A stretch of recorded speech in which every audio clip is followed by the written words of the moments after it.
يا محمد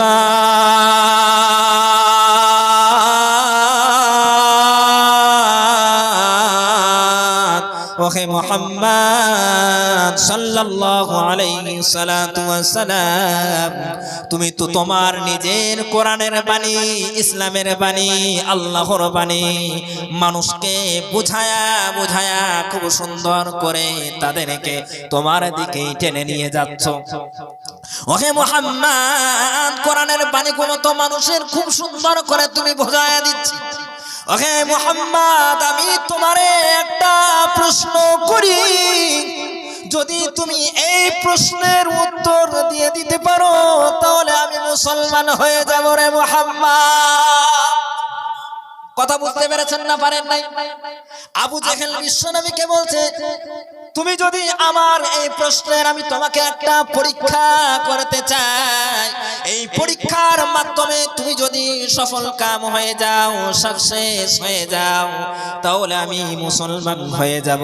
নবীজি আমার তিনি আবু জেহেলের মুখে মুসলমান হয়ে যাওয়ার কথা শোনার সাথে সাথে পেছন দিকে ফিরে চলে আসলেন। পেছনে এসে আবু জেহেলকে বললেন, নবী আমার তিনি বললেন, ওহে আবু জেহেল, কি এমন পরীক্ষা তুমি আমায় করতে চাও? সমস্ত পরীক্ষা নিরীক্ষা দেওয়ার জন্য আমি প্রস্তুত রয়েছি। আবু জেহেল তখন বলে উঠল, আমি পরীক্ষা করব, পাস হয়ে গেলে, সফল কাম হয়ে গেলে তো মুসলমান হব, আর যদি তুমি ফেল করে যাও তাহলে আমি তোমারে বলি, তুমি যে ইসলামের বাণী, কোরআনের বাণী, তুমি যে আল্লাহর বাণী যে মানুষকে বুঝায়া দিচ্ছ, যদি তুমি ফেল করে যাও তাহলে কোরআনের বাণী, ইসলামের বাণী প্রচার করা যাবে না। আসসালামু আলাইকুম ওয়া রাহমাতুল্লাহি ওয়া বারাকাতুহু।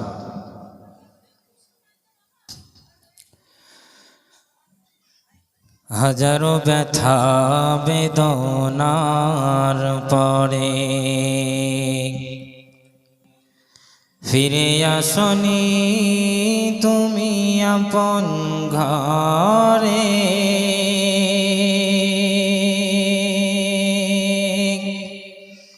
দিনের আলো তুমি ছড়িয়ে দিতে চলে গেলে মদিনায় মক্কা ছেড়ে, হে রাসূল তোমাকে ভুলি আমি কেমন করে, হে রাসূল তোমাকে ভুলি আমি কেমন করে। হাজারো ব্যথা বেদনার পরে ফিরে আসনি তুমি আপন ঘরে, দিনের আলো তুমি ছড়িয়ে দিতে চলে গেলে মদিনায় মক্কা ছেড়ে, হে রাসূল তোমাকে ভুলি আমি কেমন করে। খেনা দিন প্রচারের কাজে নিজেকে দিয়েছ বিলিয়ে, খেনা দিন প্রচারের কাজে নিজেকে দিয়েছ বিলিয়ে, তাইফের কাফেরেরা চিনল না সে আলো, দুষ্ট ছেলেদের পিছু দিল লেলিয়ে, পাথরের আঘাতে ক্ষত বিক্ষত হয়ে সারা শরীর থেকে রক্ত ঝরে। হে রাসূল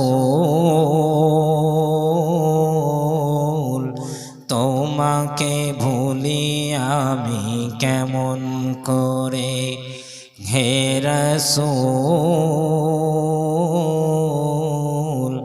তোমাকে ভুলি আমি কেমন করে। ইন্নাল হামদালিল্লাহ আলহামদুলিল্লাহি নাহমাদুহু ওয়া নাস্তাঈনুহু ওয়া নাস্তাগফিরুহু ওয়া নু'মিনু বিহি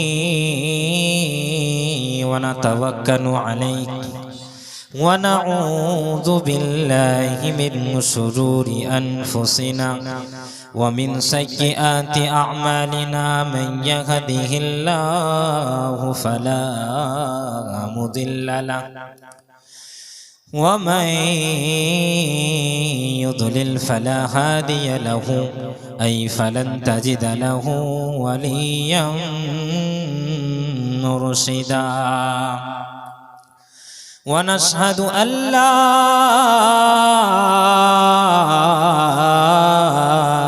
إله إلا الله وحده لا شريك له ونشهد أن سيدنا وسندنا ونبينا ومولانا محمدا عبد الله ورسوله فقد قال الله تبارك وتعالى في كلامه المجيد وفي فرقانه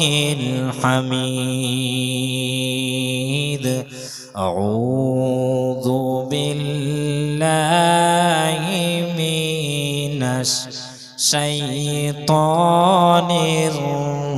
الرجيم بسم الله الرحمن الرحيم إن الله لا يغير بقوم حتى يغيروا ما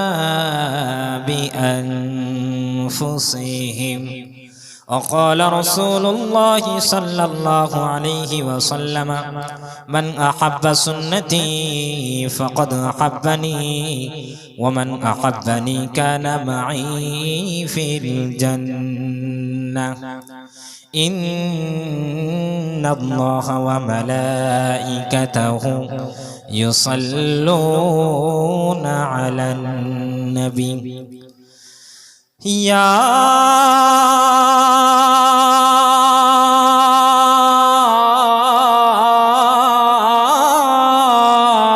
أيها الذين آمنوا صلوا عليه وسلموا تسليما اللهم سيدنا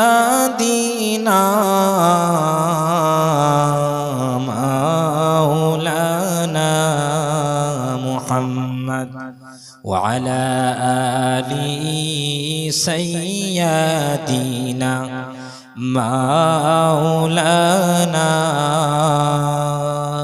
محمد কত ব্যথা কত জ্বালা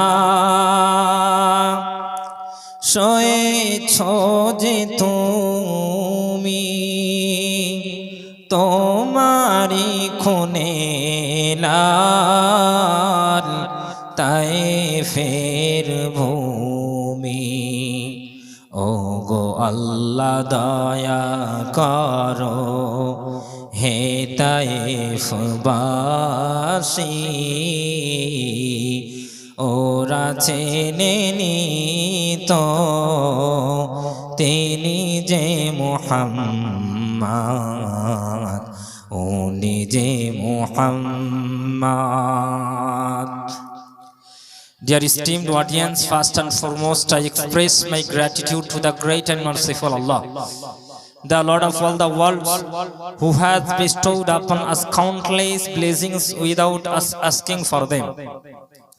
সর্বাগ্রে সর্বপ্রথম কৃতজ্ঞতা আদায় করে শুকরিয়া জ্ঞাপন করি ওই মহান করুণাময় আল্লাহ পাকের দরবারে, যে রব্বুল আলামিন বড় ভালোবেসে না চাইতে অযাচিত অসংখ্য অগণিত নিয়ামত দান করেছেন। শুকরিয়া আদায় করে আমরা কখনো শেষ করতে পারবো না। তারপরেও আল্লাহ পাকের শেখানো শব্দ, শেখানো বাক্য দ্বারা আমরা সকলেই সমবেত কণ্ঠে উচ্চ আওয়াজে আল্লাহকে খুশি করার জন্য বলি আলহামদুলিল্লাহ। লক্ষ কোটি দরুদ ও সালাম বর্ষিত হোক বিশ্বনবী রাহমাতুল্লিল আলামিন, ফখরে আলম, তাজদারে মদিনা, আহমদে মুজতবা মুহাম্মদে মুস্তফা, যে নবীর অক্লান্ত পরিশ্রমের মাধ্যমে আজকের আমরা পরিপূর্ণ, সুন্দরতম, সঠিকতম, সাকসেসফুল দ্বীনে ইসলাম পেয়েছি। সেই নবীর শানে আমরা সকলে একবার সংক্ষেপে দরুদ শরীফ পেশ করে বলি, সকলে বলি সাল্লাল্লাহু আলাইহি ওয়াসাল্লাম।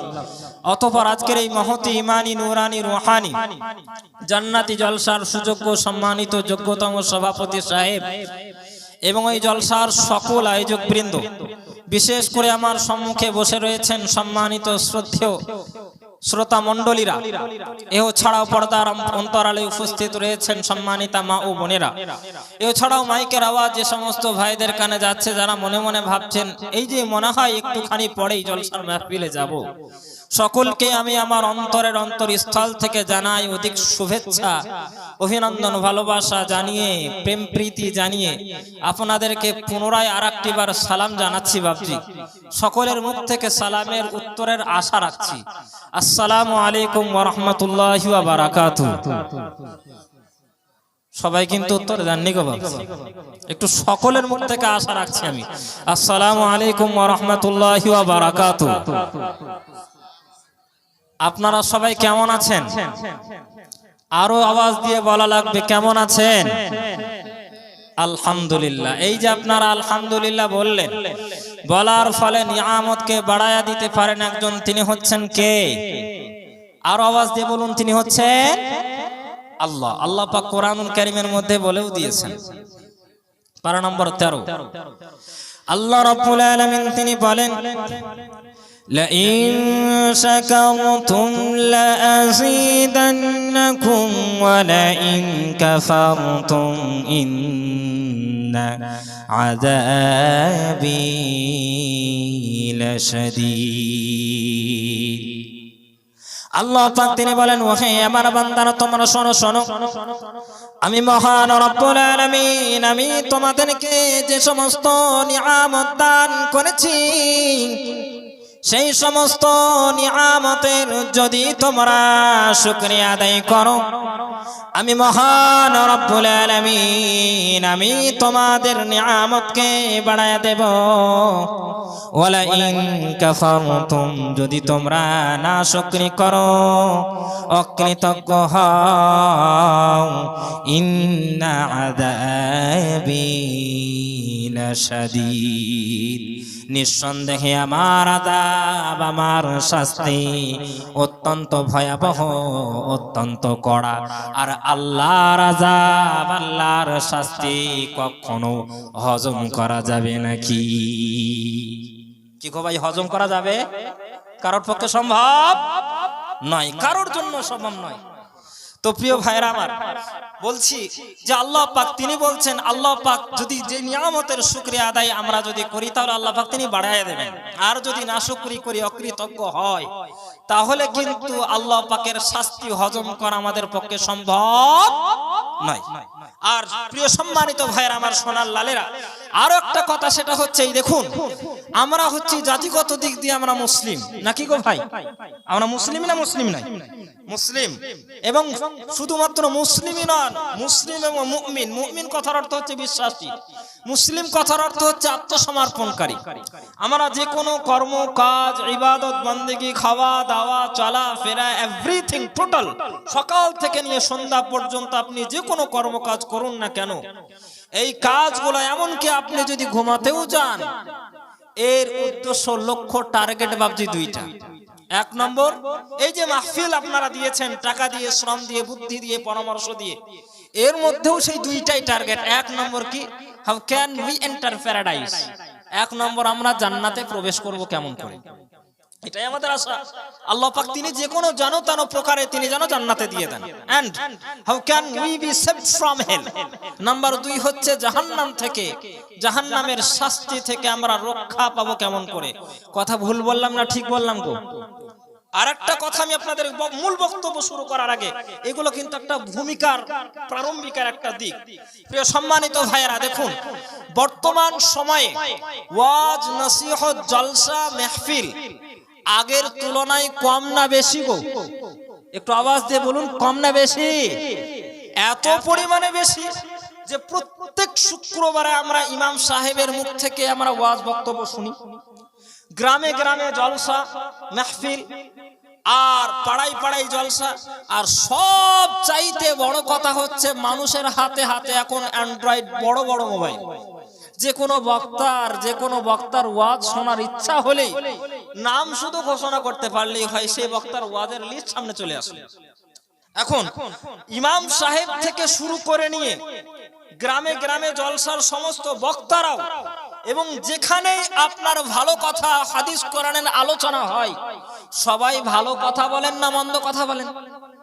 প্রিয় ভাইরা বলুন, ভালো না মন্দ? ভালো কথা বলে থাকেন, আল্লাহর সৎ পথের দিকে ডেকে থাকেন, অসৎ কাজকে নিষেধ করে থাকেন। যে তুলনায় ভালো কথা বলে থাকেন, ভাই সাউন্ড একটু বাড়ান, আর ইকো বাড়ান। যে তুলনায় সাউন্ড আপনার, যে তুলনায় ভালো কথা বলে থাকেন, সে তুলনায় মানুষের মধ্যে পরিবর্তন বেশি হয় না কম হয় ভাই? কথা বুঝতে পারেননি মনে হয়। যে তুলনায় আমরা ভালো কথা শুনি, সেই তুলনায় আমাদের মধ্যে পরিবর্তন, আমাদের মধ্যে চেঞ্জ হওয়া, আমাদের মধ্যে নিজেকে বদলানো, এটা বেশি হয় না কম হয়? কম হয়। এখন বলবেন হুজুর তাহলে কারণটা কি? আমরা ভালো কথা শুনছি, যখন শুনছি তখন তো ভালো লাগছে, কিন্তু পরিবর্তন হতে হওয়ার এই বিষয়টা হচ্ছে না কেন? ওহে আমার ভাইয়েরা, আমার সোনার লালেরা, পরিবর্তন হওয়া অত সহজ বিষয় নয় গো। নিজেকে পরিবর্তন করতে গেলে, চেঞ্জ করতে গেলে সব থেকে বড় কথা হচ্ছে সেলফ ক্রিটিসিজম, অর্থাৎ আত্মসমালোচনা, নিজের ভুল নিজে সংশোধন করা। কারণ he who cannot change himself cannot change the world.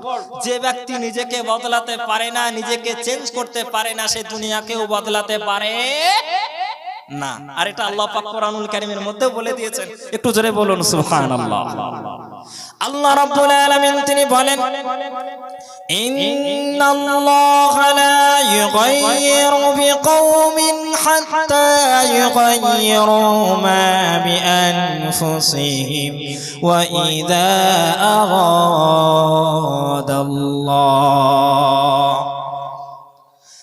আল্লাহ পাক তিনি বলেন, নিঃসন্দেহে আমি মহান রব্বুল আলামিন, আমি কোন কওমকে, কোন জাতিকে, কোন মানুষকে, কোন যুবক সম্প্রদায়কে অতক্ষণ পর্যন্ত পরিবর্তন করাই না, তাদের মধ্যে পরিবর্তন ঘটিয়ে দিই না, যতক্ষণ পর্যন্ত তারা নিজেকে না নিজে পরিবর্তন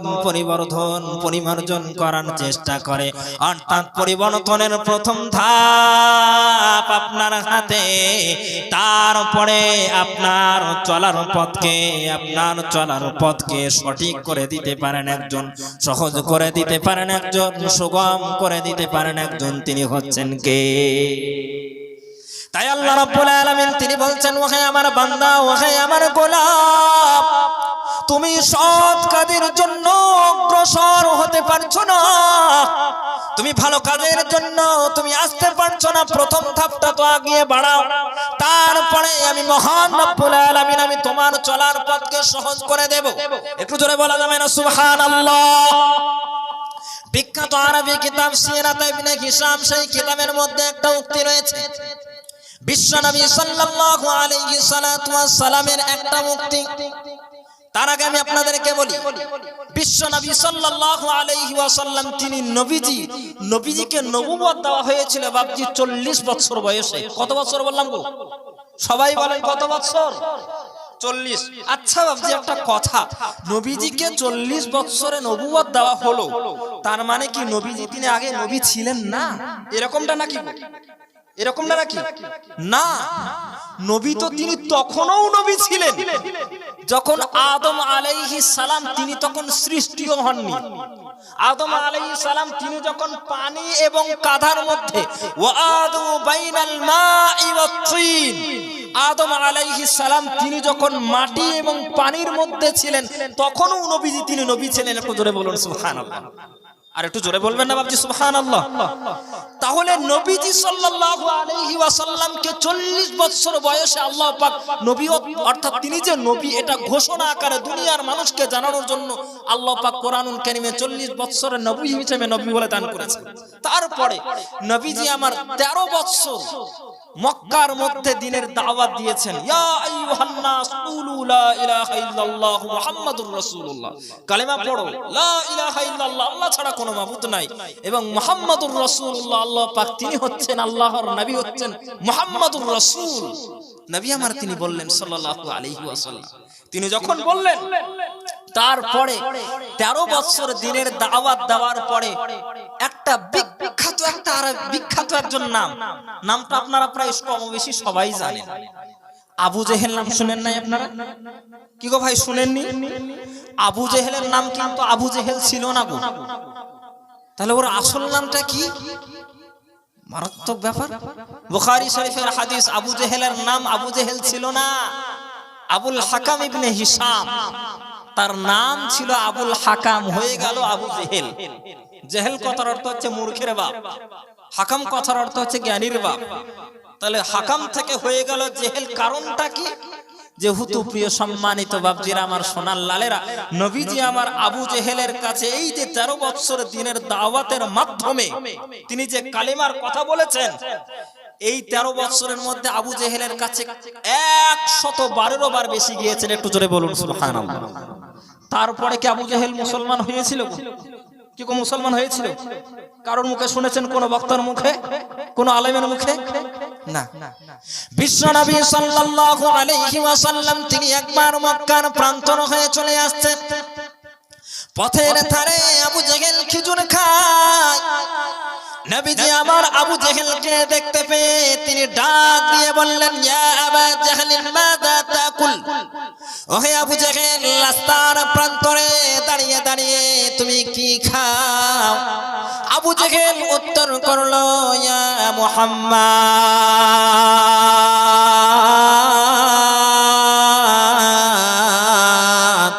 ওহে মুহাম্মদ, রাস্তার ধারে দাঁড়িয়ে দাঁড়িয়ে আমি খেজুর খাই, পাথরও খাই।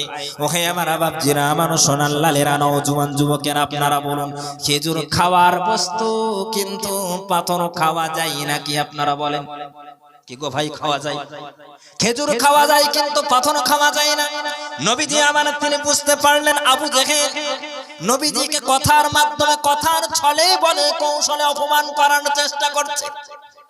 আবু জেহেলের কথা দ্বিতীয় কোন আর উত্তর না দিয়ে বিশ্বনবী আমার তিনি সামনের দিকে তিনি অগ্রসর হতে লাগলেন।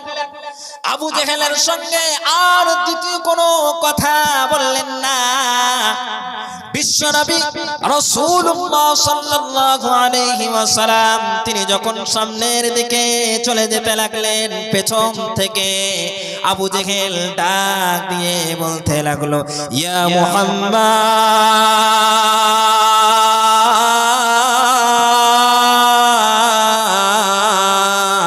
ওহে মুহাম্মদ সাল্লাল্লাহু আলাইহি সাল্লাতু ওয়াস সালাম, তুমি তো তোমার নিজের কোরআনের বাণী, ইসলামের বাণী, আল্লাহর বাণী মানুষকে বুঝায়া বুঝায়া খুব সুন্দর করে তাদেরকে তোমার দিকে টেনে নিয়ে যাচ্ছ।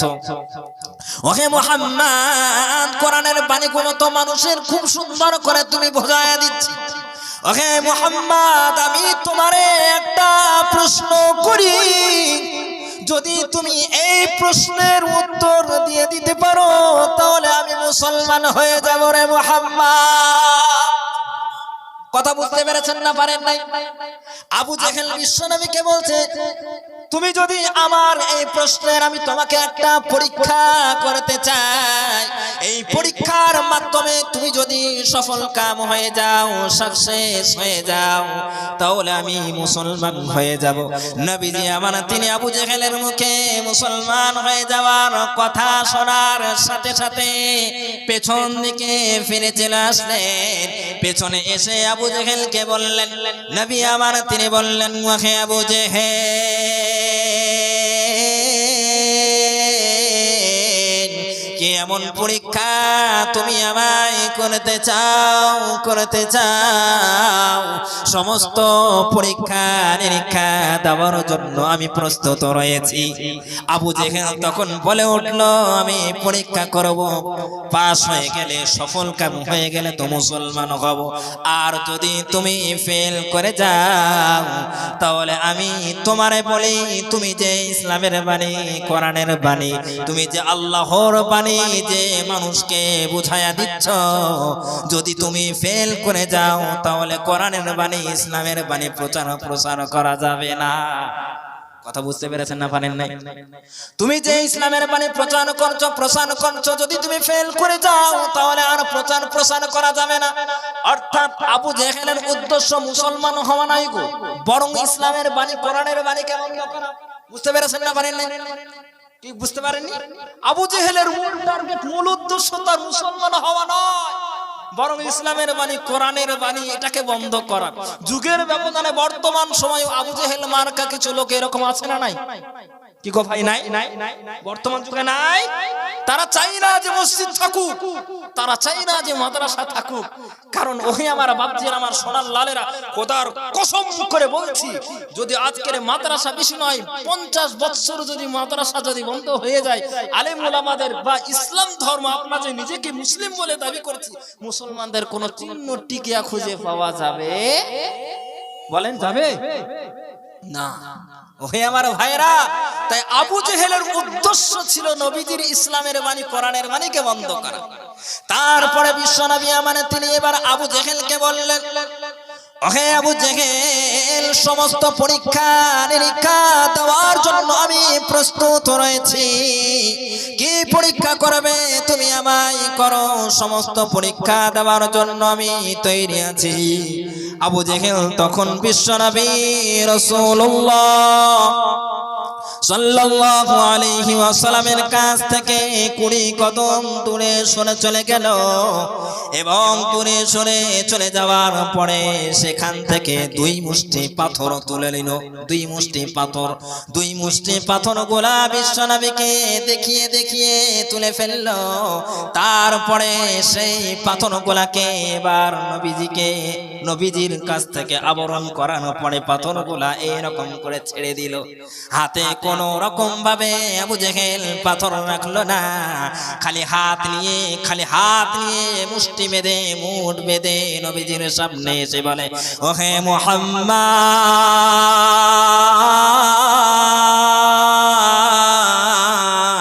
আমার পরীক্ষা হচ্ছে, আমার ডান হাতের মধ্যে কয়টা পাথর আছে আর বাম হাতের মধ্যে কয়টা পাথর আছে, বলো হে মুহাম্মদ, যদি তুমি বলে দিতে পারো তাহলে আমি মুসলমান হয়ে যাব।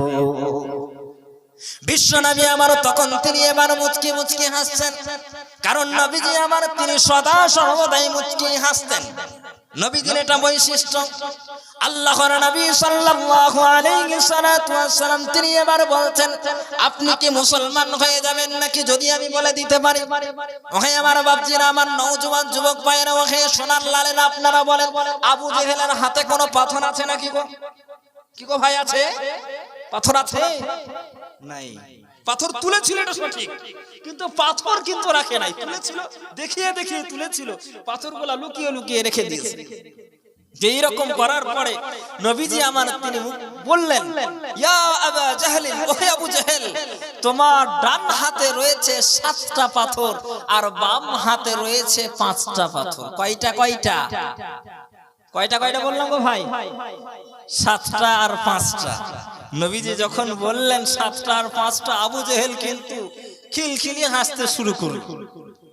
কারণ প্রথমে শর্ত করেছিল যদি পরীক্ষায় ফেল হয়ে যান তাহলে ইসলামের বাণী কোনোদিন প্রচার করা যাবে না।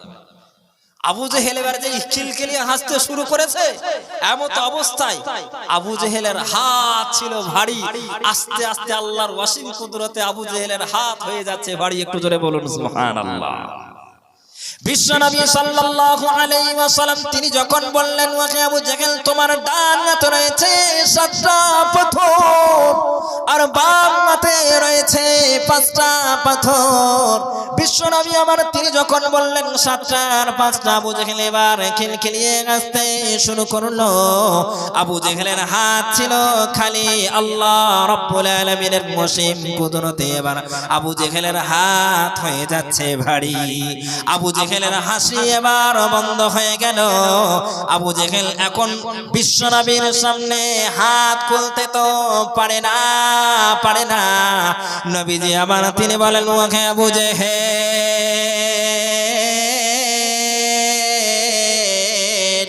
আমি তোমারে বলেছি তোমার ডান হাতে 7টা পাথর আছে আর বাম হাতে 5টা পাথর রয়েছে। এখন তোমার হাত দেখাও, আমি দেখতে চাই তোমার হাতের মধ্যে কয়টা পাথর আছে। আবু জেহেল কিন্তু হাত খুলে না, ডান হাতের পাথরগুলোকে ছুঁড়ে ফেলে দিল, বাম হাতের পাথরগুলোকে ছুঁড়ে ফেলে দিল এবং উচ্চ আওয়াজে কর্কশ শব্দে আবু জেহেল বলে উঠল, ইয়া মুহাম্মদ, ইন্নী أعلم أنك رسول الله ولكنني لا أؤمن بما جئت به। ওহে মুহাম্মদ, নিঃসন্দেহে আমি জানি সব চাইতে বেশি জানি যে তুমি হচ্ছ আল্লাহ রাব্বুল আলামিনের প্রেরিত পাঠানো পয়গম্বর। আমি জানি আপনি হচ্ছেন আল্লাহ রাব্বুল আলামিনের দয়ার রাসূল। আপনি সর্বশেষ নবী হিসেবে আপনি সত্য, ওই দিন হিসেবে ইসলাম ধর্ম সত্য, রব হিসেবে আল্লাহ রাব্বুল আলামিন তিনি সত্য। আমরা যখন মরে যাব, পচে যাব, গলে যাব আখিরাতের জন্য, ওই আল্লাহ রাব্বুল আলামিন তিনি আমাদেরকে তুলবেন। এটা আমার সব বিষয় জানা রয়েছে।